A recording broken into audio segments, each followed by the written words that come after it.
Welcome to Lockbox, a podcast providing real estate professionals with action items for success. My name is Jeffrey Brogger, and I'm going to be your host. I'm the founder of two real estate marketing and tech companies, STEEZY.Digital and realnurture.io. In this podcast, you'll learn from top 1% real estate and mortgage brokers the exact secrets to their success. Welcome to Lockbox.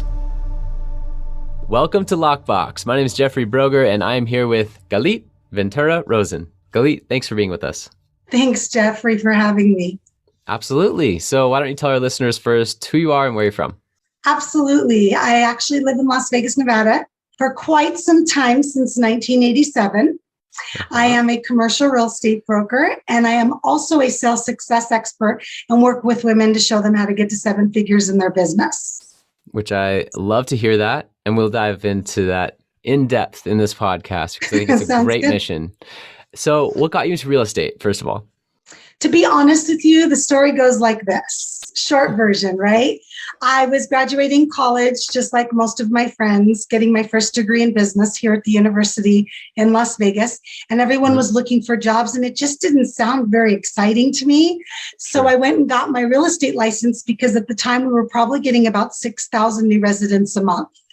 Got it. And from there, it just took off into a 25 plus year career, right? Yes. It's funny because sometimes at a blink of an eye, it's like, whoa, I've been doing this long, but it really was, let's get into residential real estate. And I did that for a little bit and realized it just wasn't my cup of tea. I was more of a business girl. I loved working with businesses. So I switched pretty quickly into commercial. I think maybe I was in residential for a year while I was finishing school. Right. Which I think most people, when they think real estate, their first thought is residential. Of course. But I was exposed early on to commercial. So one of my best friends in high school's dad, first of all, handed me Think and Grow Rich in high school. God bless his soul. And then also he said, yeah, I do real estate, but I do commercial. And, he's like, the deals are bigger. It's Monday through Friday. And, he planted a couple seeds there, which now that I have my license, I chose to do commercial as well. And I have to tell you, it's real interesting, Jeff, because the way people usually get into it is exactly the way that you said it. It's not something that's a first thought because most people don't get into the career so young. I started when I was 22. So, right. And it sounds like you started quite young as well, but most people get into it as a second career in their 40s. So who's going to think about getting into commercial real estate in their 20s? It's almost unheard of. And it was quite interesting because when I started doing it, I just loved it so much. I loved the business aspect. I loved the hours, just like you said. I loved that it was about numbers. It wasn't about emotion. That was probably a big one for me. Yep. Totally understand. And, working with residential buyers, it's such an emotional process. And sellers, I feel like they never want to sell their house. And so it's, they're almost doing it for some reason. And commercial, it's all numbers. It's just looking at cap rates and working with other professionals and investors. And yeah, those are a lot of the reasons I love it too. So you then grew a company of your own. So Commercial Professionals, is that right? Yeah. That's the name of the company? Why don't you tell us about that? Sure, absolutely. So in Las Vegas at the time, you had to have 2 years experience as an agent, as well as a certain amount of college credits. And I had that covered. So after 2 years of getting my license, I decided, here we go. I wanted to work for myself. And I started my company at that time. We actually were a RE/MAX franchise, give or take in the middle somewhere, for about 10 years, a RE/MAX commercial office. But we always went back to Commercial Professionals. And basically what happened was, as many companies, I started recruiting at the time and probably got about 13 agents within a few years. I brought a lot of people through my office as well that I mentored, men and women that wanted to get into the field and just didn't know how. I've really made it my goal to kind of leave an open door for people that just kind of want to ask questions about it and want to learn how to get into it. So that's pretty much how it started, and it's still going. I love it. And just so that our listeners have some context, why don't you share your transaction volume from last year, or however you measure your business? But that's typically the measuring stick. Absolutely. Oh, gosh. You know what? I don't have the exact number, but I will tell you that thankfully, 2019 was my best financial year ever in my business. And thankfully, 2020 was pretty dang great too. So I'm pretty blessed.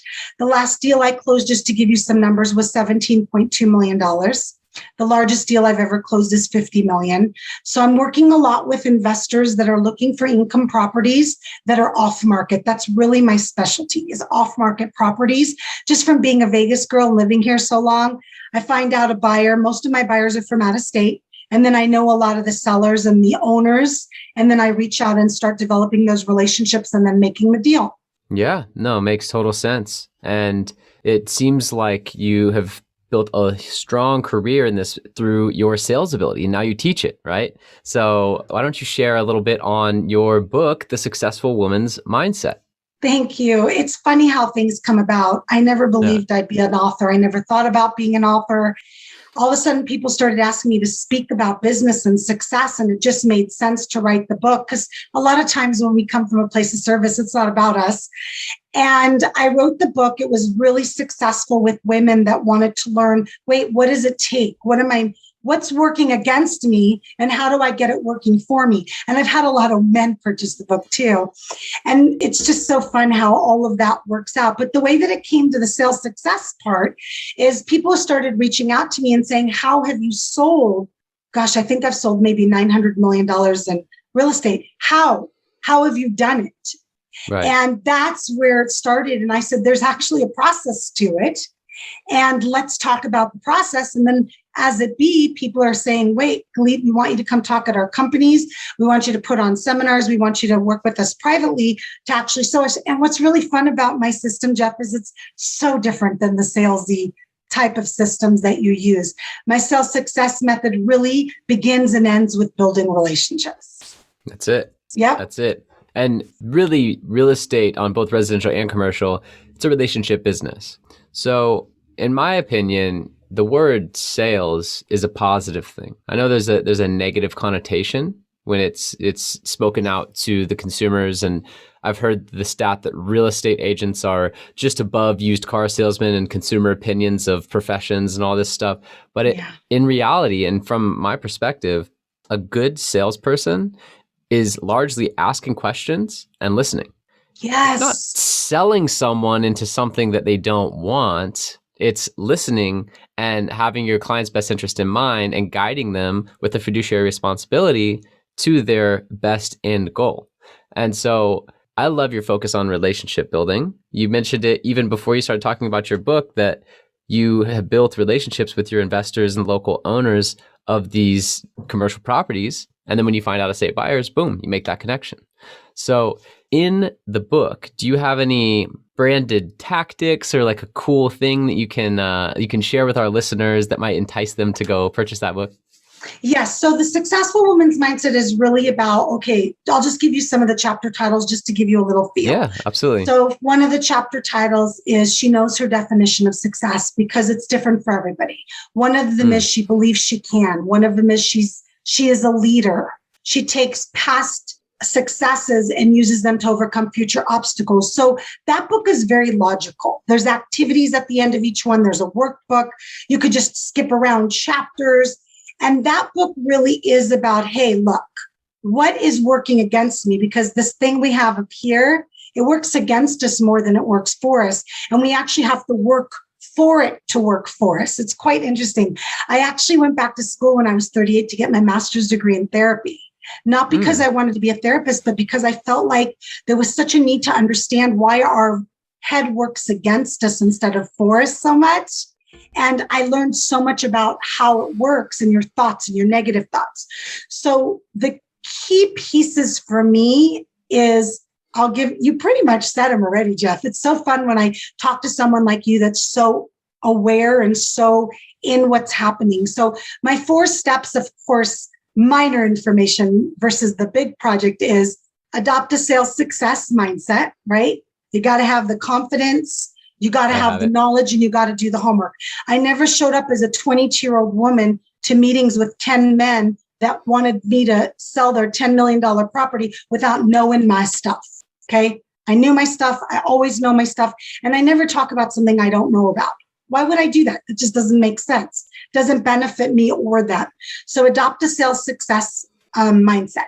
The second thing is be an effective communicator. Jeff already mentioned that. You've got to listen. You've got to ask the questions and just be quiet. I mean, I don't mean to be rude, but many times when I finally get somebody on a sales call, I call them a discovery call because it sounds a little better. I've already built that relationship, and then I'm asking them questions and just listening. Typically, you won't even be sold until the last 5 minutes of the call if I even need to. So that's the number 2, effective communicator. Number 3 is building relationships, which is get to know your client. And I do a lot of lead gen and teach people how to appropriately reach out to people instead of those thousands of LinkedIn messages we get, which we're so over. I'm one of those people.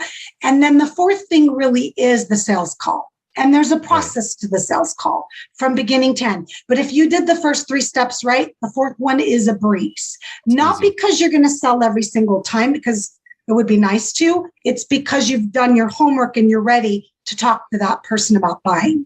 That's been my experience as well. Even my initial sales experience with Cutco, there was an 11-page demo where you page for page read from the training manual while you were learning. Like the prospectus was up, the training manual was back here, and you're like, hey, I have some notes here because I'm still learning.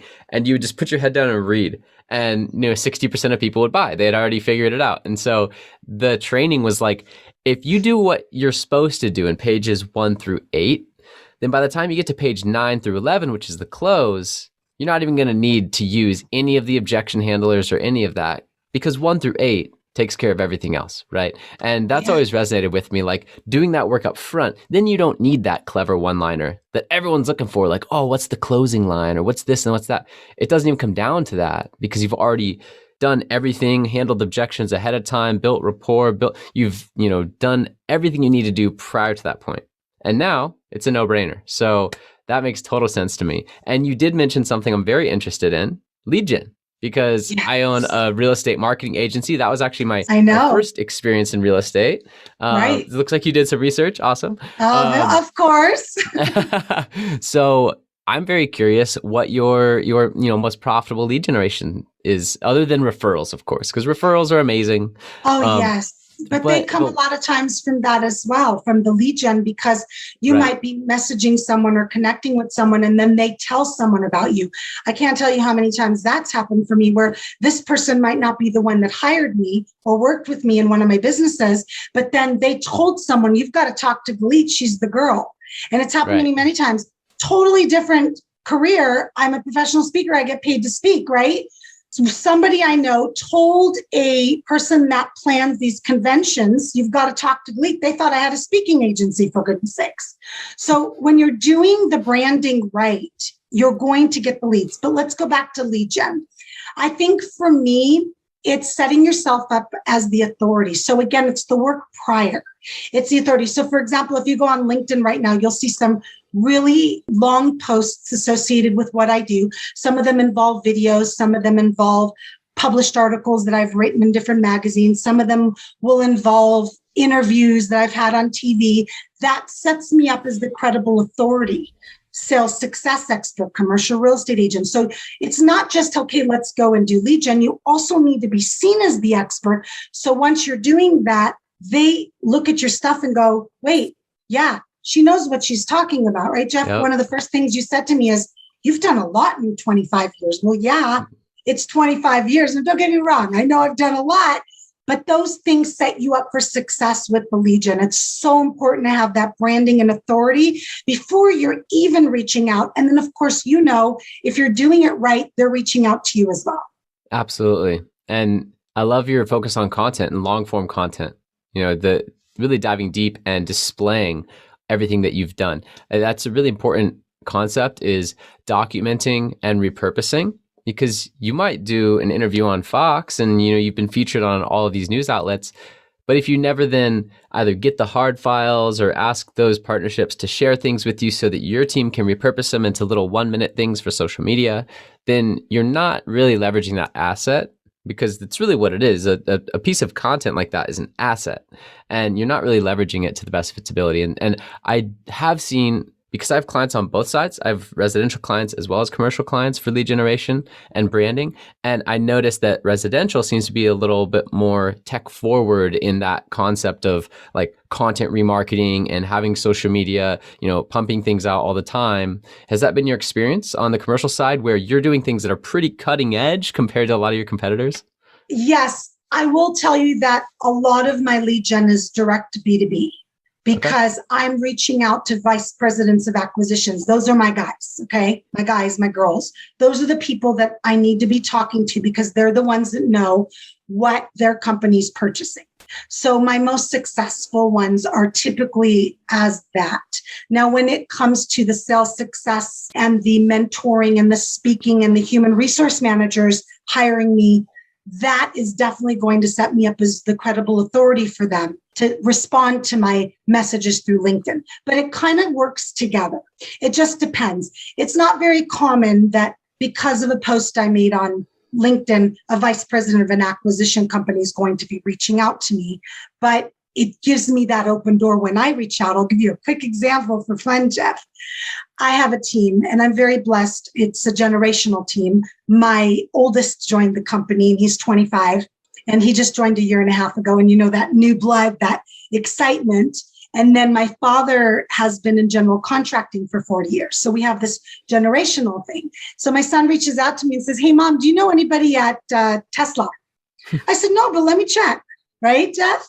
So I get on LinkedIn. I find somebody that I'm connected, maybe second connection instead of first. Right. And I said, "What do I got to lose?" I send the message. She responded. It was about a specific property that we're trying to sell in Vegas. So between my credibility and authority on the LinkedIn that I've shared, plus my profile, plus the property, which is 300 million, that set me up for success that she didn't ignore me and she responded. So that's the kind of stuff you've got to be looking at. It's not always an immediate cut and dry response. It's what am I building up so somebody looks at me and says, she's not trying to waste my time. She really recognizes this property might work for us. I'm so glad you said that. You touched on two really important points, which I would love to expand upon. The first is you're not looking for short-term gain. You're in this for the long run. And so everything that you're doing, you're not looking for direct, immediate ROI on, which is so common in the space as to what's going to feed me this month. But that's really not the right mentality, especially if you plan on this being not just a job or a career, but a business. If you're running this like a business and you're looking at long-term returns, then what content you post today, you shouldn't really care about how many likes it gets, because if it was the right content and it did position you as an authority and it has the hashtags and it's done right, then that's a piece of content that could be discovered later. It will help your rankings for search and SEO. And this is the other thing, the indirect influence that is granted by all of these campaigns and organic posts that you're putting out over the years. Because now when you reach out to Tesla and they go on Google and they research your name, your Facebook comes up, your LinkedIn comes up, all these things come up with all of this history of you being a true player in the space. And just like you said, now they know that you're not wasting their time, because that is the most finite resource that anyone has, is their time.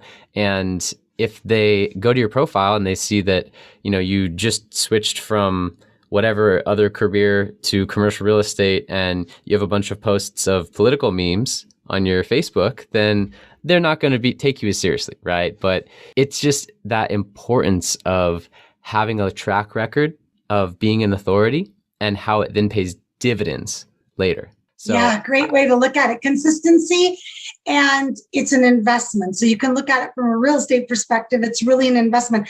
I had a woman come to one of my workshops 4 years ago. Okay. She came to a workshop. I think we did like a Facebook, because I do a lot of stuff to help women be visible.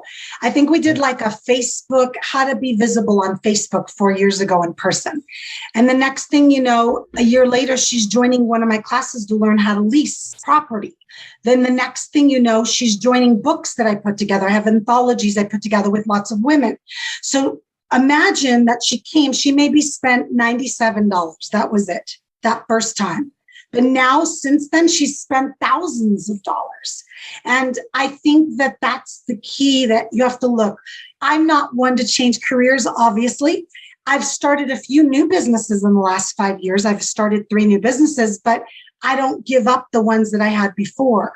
And so if you're going to be in it for the long haul, either add on businesses that go with the other ones or complement them.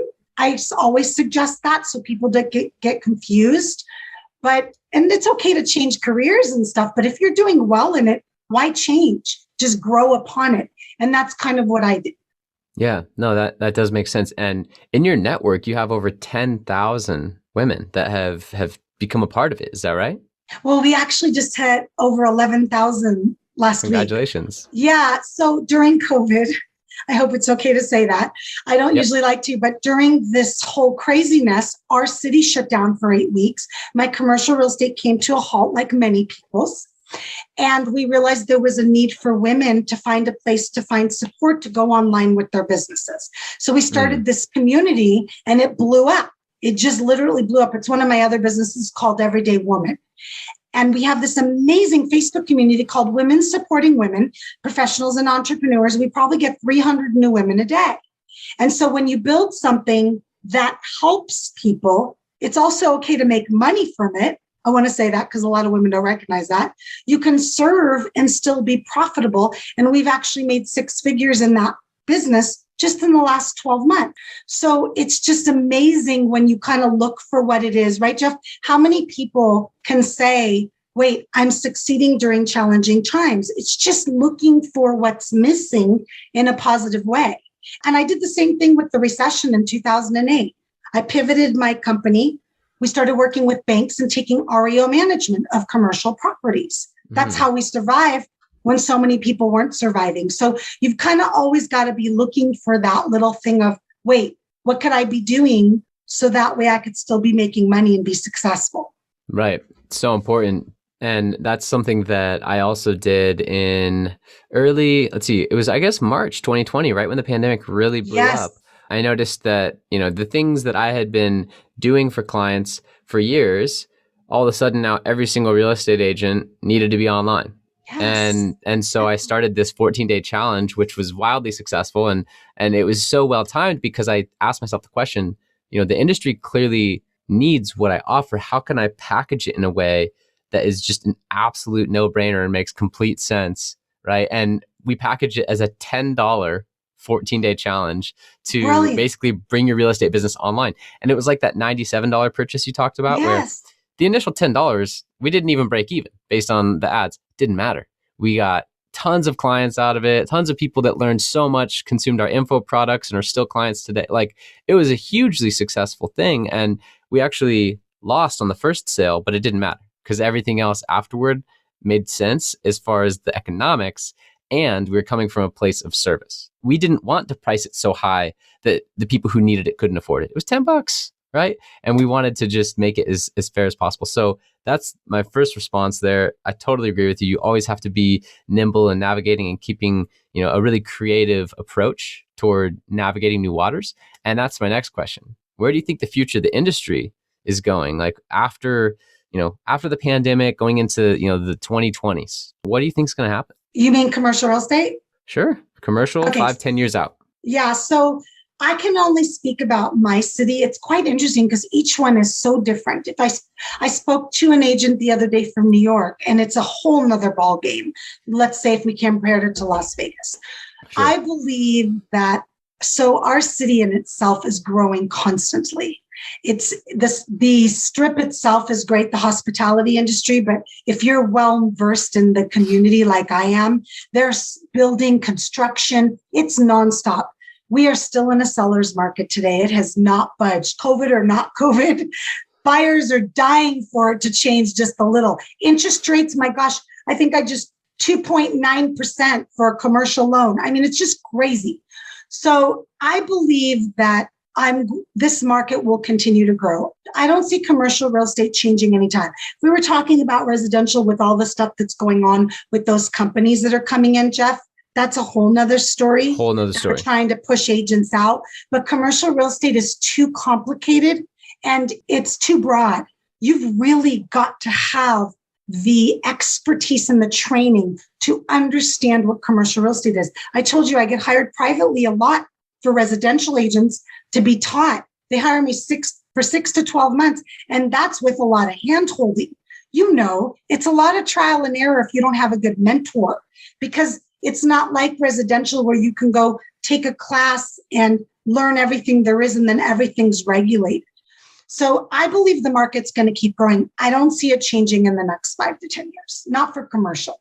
That makes total sense. And, I tend to agree with you on that the residential side is being minorly disrupted. And even on that side, as long as you're adding value and building relationships, you're completely safe from that, in my opinion. I think so too. The big companies. But on the commercial side, they're not even looking. Those huge companies aren't even looking at the commercial side because, like you said, those deals, everyone is different. It's not like, oh, here's another single family house and the median house price in this market. It's like, no, every single commercial deal is so different. It's retail, it's multifamily, it's so many different versions of the commercial real estate game. So I agree. And once again, coming back to the relationships, it's the way to safeguard yourself from pretty much any changing market. Because if you, had everything taken away, but you still do relationships today, you'd be fine, right? You can still put deals together. Absolutely. And put that aside with integrity, genuine, authentic, honest. I mean, and don't burn those bridges, fix whatever you break. It's just like any other kind of business relationship. As you know, because you do this with your business, lead gen and reputations go side by side. So you want to make sure, knock on wood, in 25 years, all that money we pay for E&O insurance, I've only had to use it once in 25 years. And that's because they tried to mess with us and take away $250,000. They went around us. So we had to use our insurance to get the attorney because, of course, they had to countersue. We won. But just to show you how important it is that you recognize when you are honest and straightforward. And I don't know how to do business any other way, even if you're not going to work with me. Today, I had a woman reach out to me from Canada. She wants to buy multifamily. I'm like, not my area of expertise. Let me refer you to someone. Someone else might talking about fourplexes. No, not our stuff. Jeff, I have a lot of experience in apartment buildings. I'm talking fourplexes. And I said, that's residential. Yeah. Let me refer you to someone. I do that all day long too, Jeff. Someone in California. I don't work in California. Someone in California, I'm going to send them to Jeff. I'm not going to try to sell something in California when I don't know the market. Know your limitations. Know what you're good at and treat your clients well. I treat my clients so well. If I really believe a deal does not make sense for them, I'm going to tell them it does not make sense for you. I don't focus on the dollar signs. I focus on that long-term relationship. And I have to tell you, it benefits me every single time. Thank you so much for being so honest with me. And that's something that you want to really, really take away from this. Absolutely. And be known for. I don't know how to do business any other way either. And so I almost take it for granted to not talk about it, but it's such an important point. The honesty, the integrity, not doing things with short-term gain in mind. It's not about short-term gain. Honestly, if you are honest and you lose a deal today, it might sting. I'm not going to say it's not going to sting a little bit, but in the long term, that relationship, I'm sure, will net you so much more because you were honest upfront. And it's been my experience when, even if I get on a strategy call with a potential broker client and it's not a good fit, and I'm just honest with them that, hey, based on your goals, this and that, I would either refer them out to someone else I know in the marketing side of real estate that would be a better fit, or I would give them some consulting of how they could either get to the level where it would make sense. And, that has always benefited me so much more than trying to make it work when I kind of know it's not supposed to be that way. So yeah. And plus it tends to backfire. Well, it tends to backfire when we do that. Of course, we went through the trial and error. When I first got started, you tried things you probably shouldn't have been trying. Oh, I'm not doing that again. I remember one of my first deals when I was doing residential for a little bit at the beginning was a residential home on a main street that was being converted into commercial. So it was a small office. And the client was a nightmare. I could say that because it was 25 years ago. The client was a nightmare. And I was really new into the industry. And I went straight to my broker at the time. I was maybe 22, 23. I said, I don't know what to do with her. I don't have the experience. I literally handed her over and got a referral fee. but it was the smart thing to do because it was not a deal that I wanted to mess with. So just recognize that those things, when your gut tells you this is not the right thing that I should be doing, just listen, because it knows what it's saying to you and it will backfire if you don't listen. Let's dive into that a little bit. What's your process for evaluating what to say no to? Well, I'm at a point now in my career where I can choose to say no to certain things because I recognize my value. So let's just take a really simple example, Jeff. Let's take leasing agents. Let's do that. When you first get involved in leasing, you take everything. You're just excited to learn and you want a $100 lease, a $500 lease, a $1,000 lease, whatever. But once you get experienced, you get to a point where you say to yourself, wait, what am I doing leasing spaces that are 1,000 square feet? I should be focusing on selling larger property or leasing something that's larger. And it's because you understand your value. So you've got to recognize your parameters based on your experience and based on, in a sense, how much is an hour of your time worth? I know what that is now. So what I did is I just refer it all out. I get a lot of leads for 1,000, 1,500 square feet. It's very common in Vegas with the mom and pop companies. And I just refer it all out. People are so happy to get it. And some of these people aren't even at my office. But I think the way that you say no is pre-qualify your client. Oh my gosh, I get scams all the time. And it doesn't even make sense, Jeff. Like I got an email from a guy that wanted to make an offer on the $300 million property, didn't even have a signature line. And he said he was working on his oil rig somewhere. Come on, we know. So you can ask for that extra information.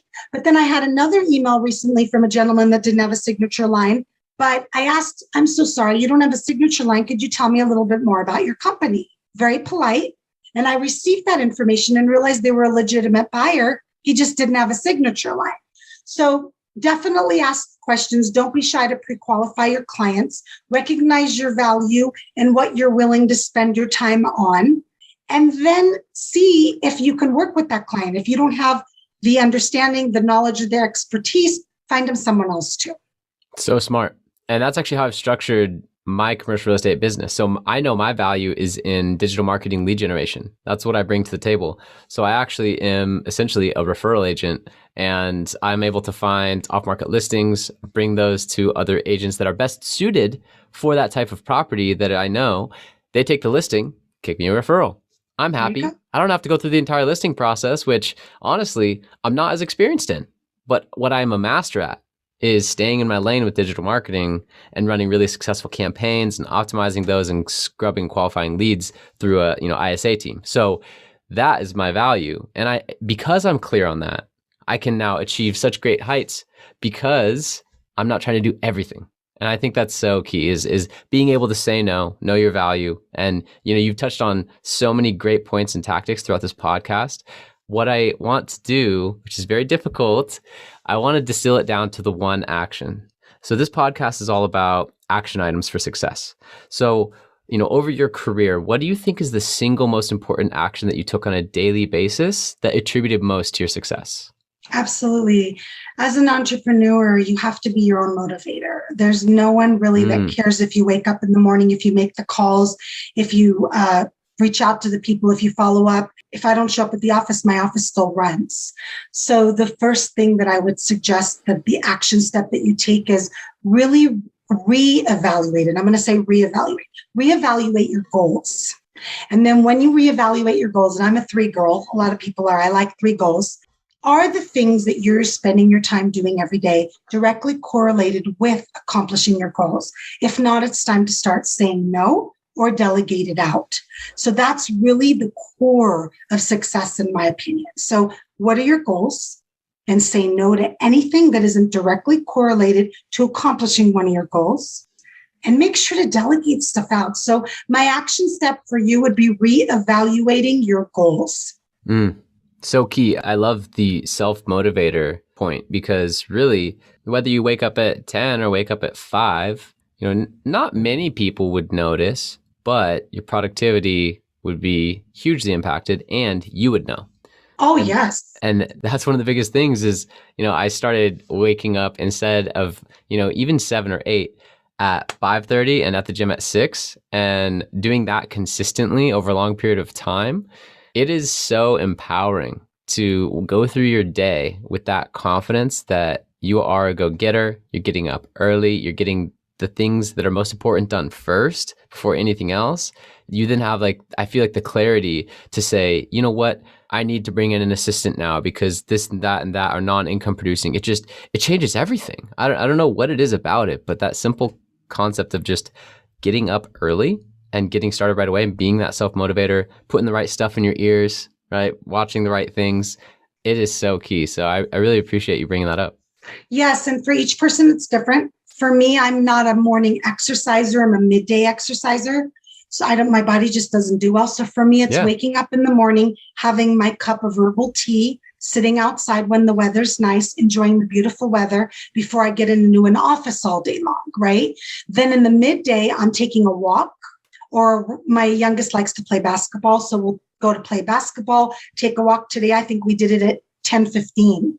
But that moving around, there's just something about it for me because we sit all day. It's our job. We sit all day.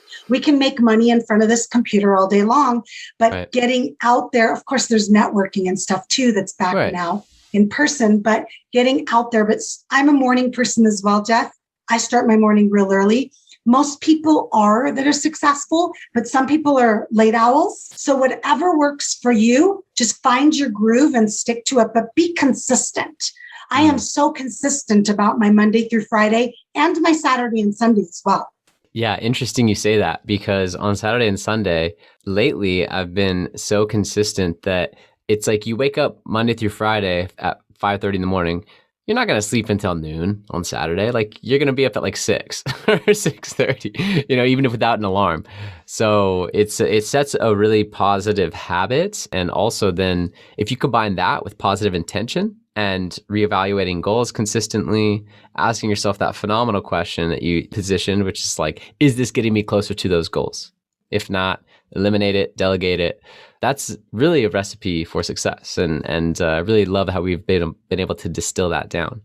I'm curious if you have a failure or an apparent failure from the past that has set you up for later success. Do you have like a favorite failure of yours? I have so many. So many? Of course. That's how you get to success. Like, how can you understand what success is if you don't know what failure is? That contrast is so important. Failing is, to me, so important. Let's see. Gosh, I don't know. I had a business for 2 years that was very successful. It was making a lot of money, and changes in the industry overnight changed the profit margin, and I decided to close it. So it was so important for me. You could say it was a failed business, right? But it was so important to recognize when to cut your losses instead of some people will just keep throwing money into something. But there were so many changes in the industry at that time that this was probably about 5 years ago that I shut it down. And that failure taught me so much, because now before I start a business, I think about the industry and how it might change. And I might have been able to know it was going to change, but maybe not. But that definitely was a big learning lesson for me. Wow. Yeah, that makes sense. And it rings true to, it's so difficult to shut off something that you put so much energy into, but really that's not what it's about, right? It's about what is the energy that it's taking away from other ventures, and is it being leveraged to its highest and best ability, and what does the future look like? Like you said, some rule of compliance or some change in industry that has now changed everything and cut those margins. It's like the future for that business isn't the same as what it used to be. So having that clarity, wow, that's powerful. That is super powerful. What are 1 to 3 books that have greatly influenced your life or career? I love asking this question because most times I haven't read them, and then I can add them to my reading list. So The Big Leap by Guy Hendricks is a big one for me. Awesome. Haven't read it. That one was recommended to me by one of my first mentors when I went into the online world about 5 years ago, and I recommend it to everyone that'll listen. And it's one of those books that is so inexpensive and so easy to read and short, but it's like you could keep it near your desk as a business Bible, because it's all about, have you ever heard of the Zone of Genius, Jeff? I've not. Okay, you will love this book. So Zone of Genius, Zone of Excellence, you'll be like, oh my God, this makes so much sense. It's just so practical. So it's one of my favorite books. Like your genius zone, right? Yes. Zone of it's genius. actually called in the book, the Zone of Genius and the Zone of Excellence. And I also learned a lot about the words and how important they are. My other favorite book is The Four Agreements. Have you ever read The Four Agreements? Yes. So another very, very small, quick read, but life-changing. Yes. The Four Agreements. And I love all of Stephen Covey's little books, the little books like 10 Successful Leader Tips. I have all the little mini books. They're so easy to read. They're easy to go into. I love the way that he writes. So I think those are my favorite. And I think another one, when I was in college getting my business degree, what was that book called? The Successful Habits book. 7 Habits of Highly Successful People. Yes.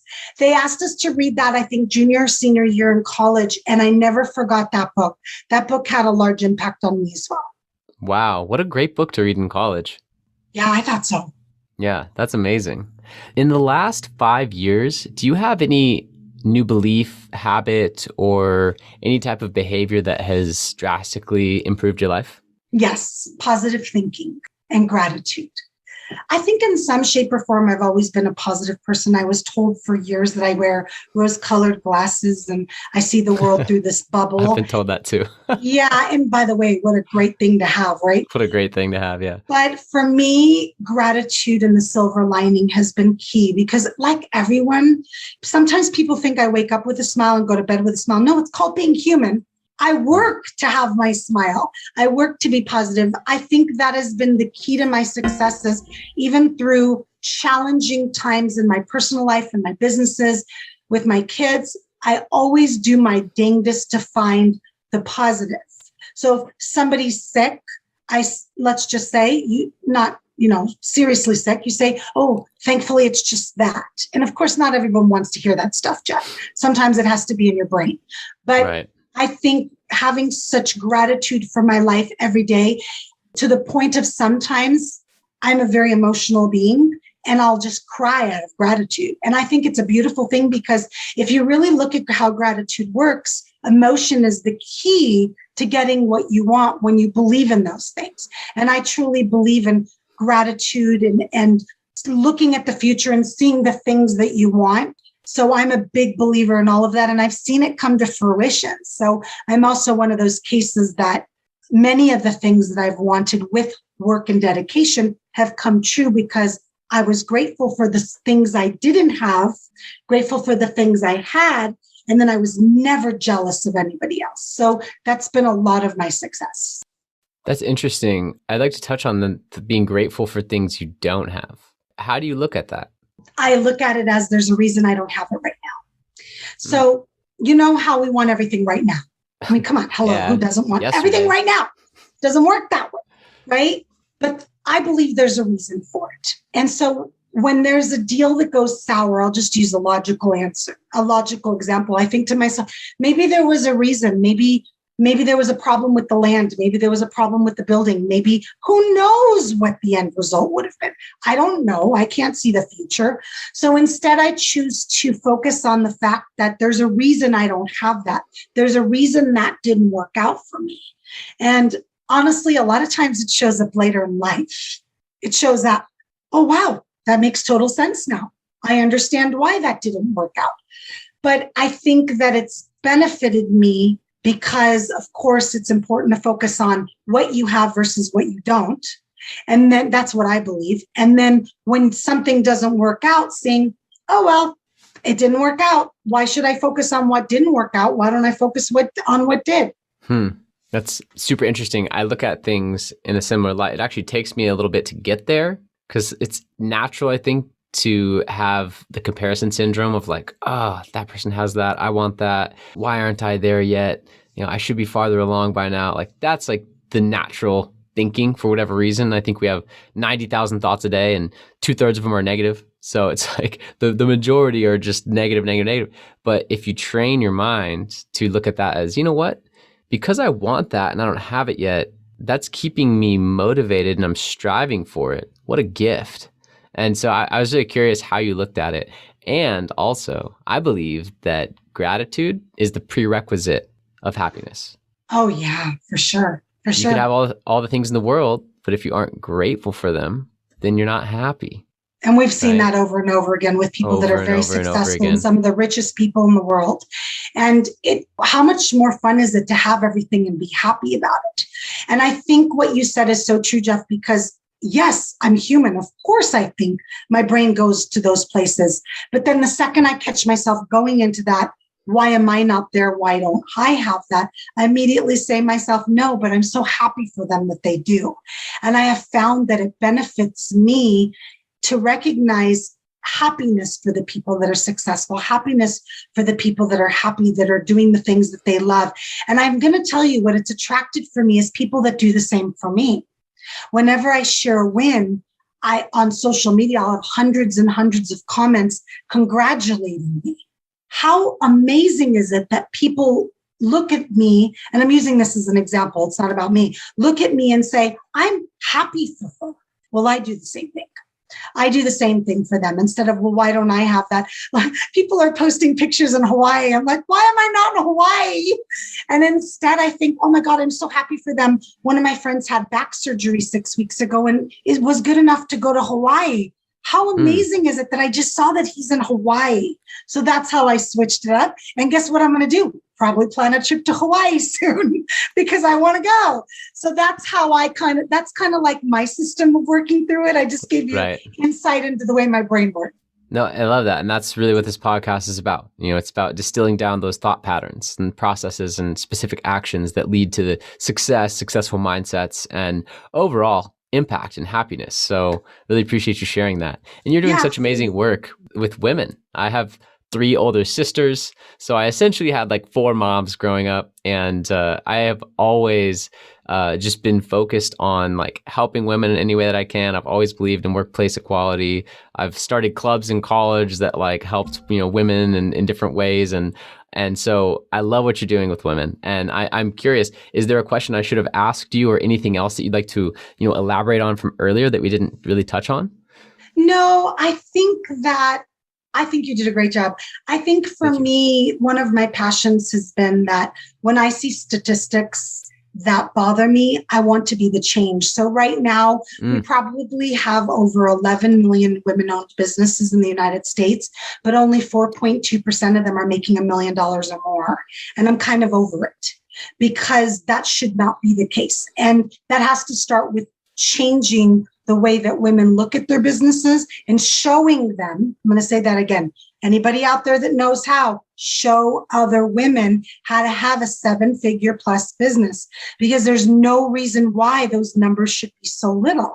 And that's a statistic from the National Association of Women Business Owners. So, I mean, hello, let's get whatever it is that you believe in, whatever it is that you're passionate about, be the change. Be the change that you want to see in the world. And that's just something that I feel like is part of my purpose for being here, because I started really young as an entrepreneur and most people don't, and been really blessed to be so successful. I think that's a key. I love that when people do that. I believe it as well. And, with everything that you've accomplished, you are now even creating an environment for other women to collaborate in the form of that Facebook group. Environment is so important because it creates that expectation. If, for example, a woman owns a business and she's making $10,000, $20,000 per month, she's like, oh, this is cool. I'm happy with this. If she then gets in a group where other women are making $100,000 per month, it creates not a negative gap, but a believability and a little bit more of a stretch of imagination. And I'm pretty sure the quote goes, a mind once expanded cannot contract. So creating that environment where they're not just these solopreneurs out there all alone, kind of on an island working hard, but maybe, not putting in their energy in the right spots, or not having the strategy to reflect and like level up. Having that environment is such an asset to them. So I highly encourage everyone to look up Galit. How can listeners contact you? I'm on all social media except for Twitter under Galit Ventura-Rozen. They can also find me at salessuccessmethod.com. Excellent. Galit Ventura-Rozen, everyone. Thank you so much for being here. Such an accomplished woman, and really appreciate you having you on the podcast. Thanks, Jeff. Absolutely. Thank you for listening. If you want to accomplish your real estate goals, then I highly suggest downloading my free Ultimate Real Estate Goal Setting Framework. The link is in the description of the show, and it will help you break down your annual income goal into the amount of phone calls, appointments, or open houses you need in order to achieve that goal. Thank you so much, and we'll see you next time.